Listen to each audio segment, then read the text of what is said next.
Hello everyone, welcome to sqadia.com. Today we are discussing membrane structure and function, and in this particular section I'm going to discuss membrane associated proteins and channels, and we are going to study the different types of channels that are present within the membrane and how they differ with respect to the transport of different molecules and how they differ with respect to the we are talking about the active transport, we are talking about facilitated diffusion, or we are talking about simple diffusion. So let's get started.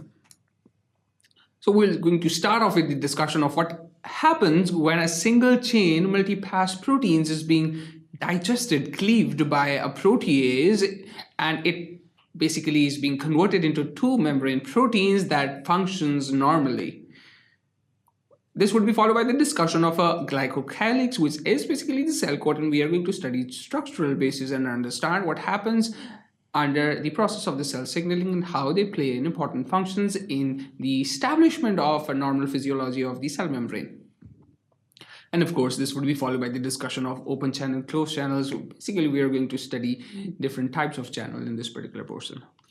So, talking about the conversion of a single chain multipass proteins into a two chain multipass proteins, what happens is, as you can see over here, we have a protease that is going to recognize a particular amino acid sequence that is present between a multipass transmembrane protein that can be a G protein coupled receptor as well, which have the multipass proteins that have alpha helices that is migrating again and again into the lipid bilayer. So what happens in this particular case, it is going to recognize a particular sequence, and after being recognizing that particular sequence, it's going to chop down that particular receptor in this particular region into two fragments. Each fragment, fragment 1 and fragment 2, they are going to function normally in this particular case.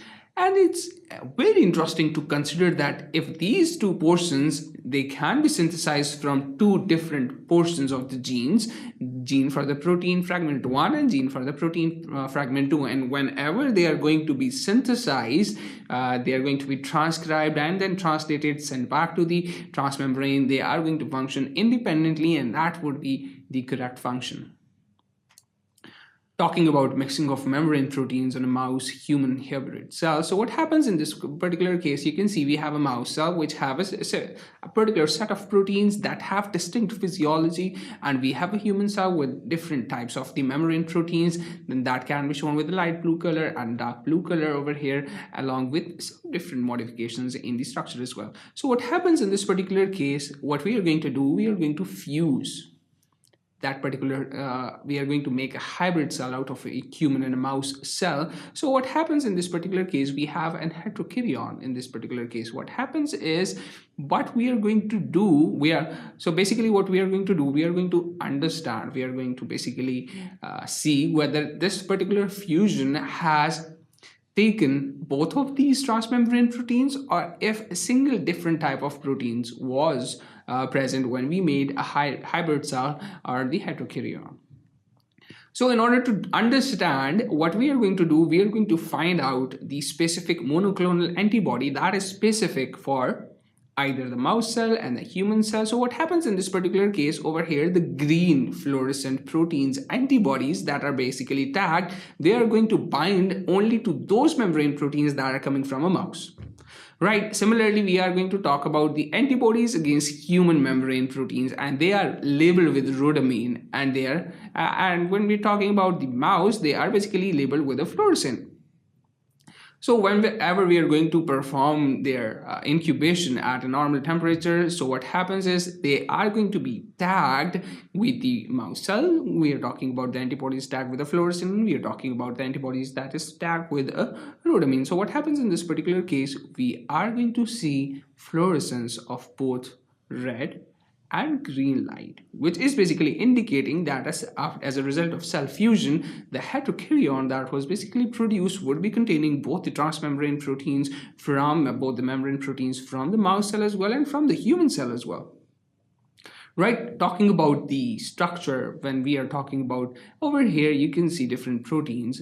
We have a protein family, protein A as shown over here, we have a protein family as shown over here in this particular case. So these proteins, they have the ability to translocate from one portion to another, but we are talking about towards the external surface. We are talking about the apical plasma membrane surface as well. So what happens is we have over here the apical plasma membrane, this is the lateral plasma membrane, and this is of course the basal plasma membrane. So what happens in this particular case, the protein A is inhibited to move towards the lateral and the basal plasma membrane because of the existence of the protein junctions, because of the existence of the tight junctions between the cells that won't allow, owing to their limitations of the structure passage, they won't allow these protein A to move from the apical plasma membrane portion towards the lateral and the basal plasma membrane. But these basal plasma membrane, which basically contains the protein B, can move from the basal towards the lateral portion, and the result and the answer, of course, to your question that has been existing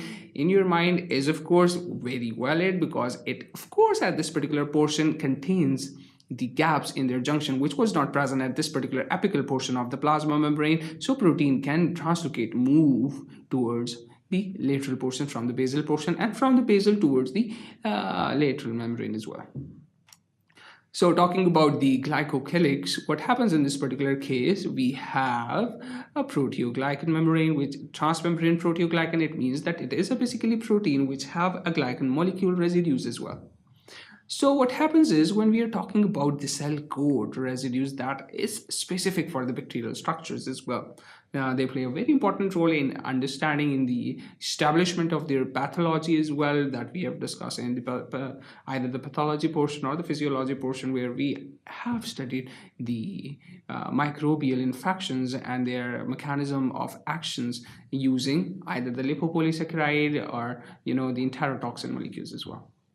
So over here, the cell coat, as the glycocalyx have been shown, we have a sugar residue that has been indicated in this particular portion, and they are binded with the with the proteins, making it the proteoglycan. So what we have over here, we have a transmembrane glycoprotein, and we have over here, like this one is the transmembrane glycoprotein, similarly this one and this one as well. So what happens is, it has basically absorbed another glycoprotein over its surface, so that glycoprotein is not being linked with the transmembrane, it's not being linked with the plasma membrane directly, but through the transmembrane glycoproteins in this particular case as well. So they are basically going to perform a particular junction, and of course with the addition of the presence of the sugar residues on their surface, this particularly whole structure as a whole is going to be considered as a cell coat, because they are being coated with the glycogen, carbohydrate, sugar residues, so basically making them the cell coat or glycocalyx.